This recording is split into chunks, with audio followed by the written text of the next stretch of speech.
माझ्या नवऱ्याची बायको या मालिकेत आता राधिकानं बिझनेसमध्ये उत्तम जम बसवलंय।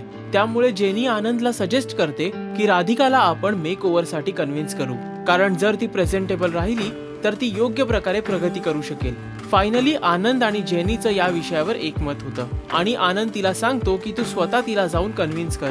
त्याप्रमाणे जेनी राधिकाला या विषयावर कन्व्हिन्स करण्यासाठी तिच्या घरी जाते। ज्यावेळी ती राधिकाला याबाबत सांगते तेव्हा राधिकाला हे काही पटत नाही। मात्र व्यवसायात यशस्वी होण्यासाठी काही गोष्टी अंगीकारणं खूप महत्त्वाचं असतं। हे ज्यावेळी जेनी तिला आणि तिच्या सासूंना पटवून देते त्यावेळी राधिकाला हे योग्य वाटतं आणि मग योग्य ती खातरजमा झाल्यावर अखेर ती होकार देते।